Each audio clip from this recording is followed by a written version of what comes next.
So, this video we're going to talk about the 7 things that are going to change aviation in the next 5 to 10 years. Now, really interesting. We're going to talk about electrification. We're going to talk about eVTOL. We're going to talk about supersonic, hypersonic. We're going to talk about rockets. We're going to talk about auto land. We're going to talk about drones. We're going to talk about these new emerging airlines with new concepts because of the lockdown. So these are the 7 things we can talk about in this episode of BizJet TV. If you haven't subscribed to this channel, all about business aviation and how to use aircraft for business, and lots more on here, stuff that flies in the sky and that, as I like to call it. And yeah, comment below, get the algorithm going with a thumbs up for us. And yes, welcome to BizJet TV. My name is Fabrizio Poli. I'm your aviation advisor and your host. So let's get into the 7 things that are going to change aviation. Now, first of all, electrification. Now, lots of talk today about electric cars, in particular with the price of fuel going up. More and more people are ditching their fuel cars and going to electric because it's cheaper. And of course, electric cars, the range of electric cars has increased over the last 3 to 4 years, and it will be increasing. The number of charging stations also has increased in different parts of the world. So the technology is getting better.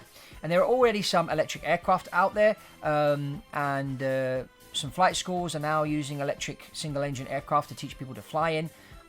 That's happening. Some people are working on, electric aircraft that carries passengers, 8-9. Aviation is one of the projects coming out of Israel, for example, which is interesting, an electric aircraft. The challenge with the aircraft is that aircraft go up into the air. They go up to, 30,000 feet where the temperatures are a lot lower. For those of you that don't know, the temperature decreases by 1.98 Celsius per 1,000 feet. So if you're up at 30,000 feet, it's almost, 50 degrees Celsius. Temperature is 50 degrees Celsius lower than it is at sea level. So when the electric aeroplane goes up in the air to that kind of altitude, the battery has to be able to perform at that low temperature. So that's one of the challenges. And of course, you need to get range out of the aeroplane. And to get range, the batteries need to improve. But I'm sure in the next 4 to 5 years, we're going to see this improvement. But right now, you can actually buy a single-engine propeller airplane that's run electric to fly around in and do your aerobatics, and that's already possible. And this technology is just going to get better. So we're going to see more and more electric aircraft. We've got Boeing and Airbus and also Embraer. All 3 of these manufacturers are looking into this technology and developing their own prototypes, and that as we speak. So there's more of that to come. And that's the first one. The second one is eVTOL, electric vertical takeoff and landing. I talked about this before. You can check on the link below where you can go to my articles in Avbuyer magazine. I did a 3-part series about the eVTOL market. There's over 500 projects right now. I don't think all 500 are going to be successful. I think probably we're going to see 15 to 20, maybe not even that, see the light of day, even though there's quite a few of these projects that have raised $500 to $1 billion. Which is good because, you need money to develop something like this. So the eVTOLs are coming. We saw just recently XTI Aircraft, which is a company based in Colorado, decide to take their XTI aircraft, which was going to be an eVTOL, to make it a hybrid, which is very clever, I think. This is an aeroplane which can fly quite a distance. It's 2,000-mile range and transport 4 or 5 people. This is going to be really good for medevac or even for flying people. It's a hybrid between an airplane and a helicopter. So it's something that I think is going to do well on the market. And I think hybrid is probably a good way to start. And I think we'll see other eVTOL companies move into the hybrid model just to get their brand out there and get their aircraft out there and tested. And then as soon as the battery technology develops more, then they'll just switch to full electric. And I think that's also a good path to certification, is the hybrid model. So that's the eVTOLs. Then we've got speed, and of course, we saw Concorde was retired quite a few years ago, and since then we've got slower. While everything else in our lives has increased, if you think of the speed on your iPhone now, these phones, the memory capacity and whatever, there's more technology in this than was in the Apollo 11 that took men to the moon. So, speed is something that's coming back now. Boom Aerospace just got a recent order from American Airlines. So they're moving forward. Their prototype should be flying sometime this year. The XB1 is a smaller scale prototype. So that's coming. Also, Virgin Galactic are working on their own supersonic aircraft, which is going to fly at Mach 3, while the Boom Aerospace is going to fly at Mach 1.6. So Virgin Galactic is going to go faster. And then we've got Boeing working on a hypersonic aircraft, which is going to go Mach 5, so that's even faster. So, supersonic, hypersonic is coming back. These airplanes will fly anywhere from 20 to 50 people. Some of the projects are going to fly more than 50 people. So this is something that's coming, with people like Richard Branson working on this kind of thing. And Boom Aerospace is doing very well. They've raised money. They're actually building a prototype. So, there's a market for this. United Airlines have placed an order, American Airlines, Japan Airlines. So, there's quite a few orders already in there for this aircraft. So we should see one of these prototypes, the Boom Aerospace one will be flying this year, and then the others will be flying the next few years, and we'll get certification and probably see these things up there operating with passengers by 2026, 2027. That's kind of the time frame on that. Next thing is rockets. And this is something I've talked about before here on BizJet TV, about the fact that Elon Musk has said, and this he said 2 or 3 years ago, he said that he's looking at using his rockets to fly people from anywhere to anywhere in less than an hour. Now, you can get up to 800 to 1,000 people on one of these rockets if you're going to just fly inside the Earth. And the cost of the ticket would be less than a first class ticket. Now, these would be reusable. Now, of course, you're not going to launch a rocket out of every airport in the world. We're probably going to see initially maybe 10 locations where you can do this. And then I can see those locations going from 10 to 30 probably in the next 10 years, where you have this kind of spaceport which people will fly to. And then you'll be able to fly from somewhere like, Dallas to Shanghai in less than an hour. Get out, go and do your business, and then fly back same day. So, we did see this in they call them clipper ships in Ben Bova's sci-fi novels. And, Elon Musk is a big sci-fi reader. He loves sci-fi. I do myself. So, this is certainly coming. I mean, if we saw William Shatner, the actor that played Captain Kirk, go up into space with Blue Origin this year, and, only spent 10 minutes up there.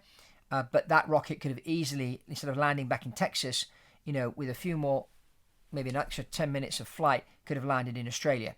So, within 20, 30 minutes, we could have flown from Texas to Australia. So that's coming, and we proved that your 90-year-old can fly on a rocket. William Shatner's 90 years old. So, that's already been proven. I think we'll see cargo flown with rockets first.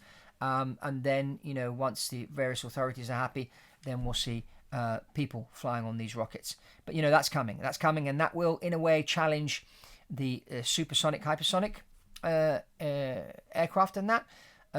Of course, they can use the airports. The rockets can't use the airports because of noise and that. And so there's going to be a few infrastructure problems that need to be sorted out first before we can see extensive rocket travel within our planet. But certainly that technology has been developed to go into space. Why not use it to move cargo from A to B instead of taking maybe 20 hours to move cargo, take an hour. It's all about time, as I always say. So we're going to see that happen as well. The next thing is auto-land technology and AI on aircraft, and that's already here. Garmin have their auto-land system on the TBM 940 and also on the Cirrus jet. What does this thing do? Say you're flying around on one of these airplanes as a passenger, suddenly the pilot is sick or has a problem or dies, and you don't know how to land the airplane. Well, you can just press a button, and that's already doable today, as you can see in the video, and the AI on the aircraft will start talking to air traffic control and do everything necessary to divert to the nearest suitable airport and land safely. Now, that's happening on these smaller aircraft right now. That technology will be brought into the bigger aircraft. We also see now with the development of avionics, we see, and Garmin's at the forefront of this, we see a lot more jets now, which are single pilot. You've got the Honda jet, the PC-24, which has got, quite a bit of range there, 2,000 mile range. And then, the Honda 2600, which is being developed, which will get you coast to coast, single pilot. And the reason why this airplane can be flown single pilot is because of the avionics. Now, there are challenges by flying single pilot, because what happens if the pilot dies? And that's why I think, if we, and this is just a shout out here to the guys at Honda, if you're developing this Honda 2600, this is what you really need to do. You need to have a gravel kit on it so it can land on unpaved runways. That's one thing. The next thing you need to do is you need to put this auto land capability on it. So not only is it single pilot, if suddenly the pilot passes out or dies or has a problem, the passenger can press a button and the airplane will land itself. If you build these two things into that airplane and you put the price around $7 to $9 million, below 10 million, you'll sell tons of jets, because that will be really, really revolutionary. So, and I'm sure, these guys are watching. Next, drones. We see drones today in doing a lot of aerial photography stuff that were done with airplanes and helicopters, and now being done by drones along pipelines, checking pipelines, and that can be done with a drone. The drone doesn't require a man on it. It's a lot cheaper to operate. A lot of these drones are electric. The battery life is another thing. As the battery of these electric batteries are developed, not only first we're going to see the drones increase in range before we see the airplanes, because they're a lot lighter. But drones for cargo, I can certainly see that very, very useful in parts of Africa, for example, where they need to move, 100 kilos of gold from the mine to the port.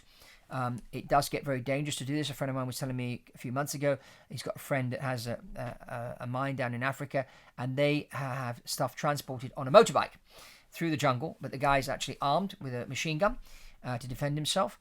But flying by helicopter is quite expensive. I see, helicopters being replaced by the eVTOLs and by the drones. But drone delivery is something Amazon already experimented with. We're going to see more and more of this. Drone delivery of small packages, pizzas being delivered by drones, and that's already happening in New Zealand and parts of the United States. But we're going to see drones, be able to carry larger cargo, 100 kilos, 200 kilos, 300 kilos, and used in areas from island to island. Think of, the Philippines, Indonesia, lots of islands, and you need to get goods from one place to another, which is used, they do that with helicopters or planes these days. But, there are challenges, and obviously it costs a lot more money to do it that way. But, using a drone to fly stuff from a main airport to the smaller islands with cargo on there, I think that's going to help the economy in these places flourish and develop more, because they're going to be able to get their goods to the airport and export it, and they're going to be able to bring in goods to help them, spare parts, food, medical supplies, and all that kind of stuff. So drones are certainly going to be changing our skies and the way a lot of business is done. And then last but not least, number 7, and this is not talked about much at the moment, but I can certainly see this happening, is first class airlines that fly from FBOs, so private jet terminals. We know air travel has been completely disrupted by the lockdowns and COVID, and the airlines now resuming airline travel, but being very cautious on opening certain routes or reopening certain routes or putting certain number of frequency of flights on certain routes. And so when you're going to the airport to get a flight, you have to get to the airport 3 or 4 hours before, then your flight's delayed or maybe even cancelled. There's all sorts of horror stories that are happening right now, with people losing their bags, flights being cancelled. If you're traveling for business, you want to get to your business meeting quick, or at least on time, and get the meeting done and head back home. This is getting more and more difficult to do. So there's a number of outfits now that are basically taking passenger airplanes, reducing the number of seats, putting first class seats in there, operating from FBO to FBO. And I can certainly see this trend on the increase, not only in the United States, Latin America, but also other parts of the world, where you can drive your car up to the FBO, go through the passenger terminal, in certain cases even drive your car up to the airplane, put your bag in, or put 2 or 3 suitcases in the hold, get on the airplane, sit down, have a nice first class meal, fly for 2 hours, land on the other end, get your bag out the hold, and get in a car and go off to your meeting. That's certainly something that's coming. It's a lower cost solution to flying and exclusively just renting a private jet. Of course, private jet travel is up 25 to 50%, depending on what parts of the world you look at the stats. But private jet travel is up, but this hybrid model between private jet and an airline is certainly a good thing, because even if you're flying with one of these main airlines like British Airways or Emirates and whatever, and you're paying $30,000 for your first class ticket, you're still on the airplane with people that are paying $1,000 or $500.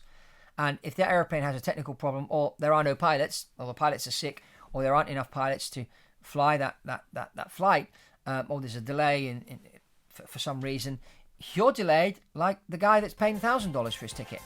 So, that disruption is there. I don't think it's going to go away anytime soon. And so this is why there's an opportunity now for these first-class airlines to emerge and for more private jet travel to happen. So those are the 7 things I think are going to change aviation. Some of them are already happening in the next 5 to 10 years. I'd love to hear what your take is on this. Let's get the commentary going, and also check this other video out about the Falcon 10X, which is coming soon, which is an interesting one. And also check this other video about the Honda 2600. I'm sure if you've got to the end of this video, you'll be interested in these two here, the Honda 2600 and the Falcon 10X. And that's all from Fabrizio Poli on BizJet TV. Remember to subscribe, and I'll see you on the next one.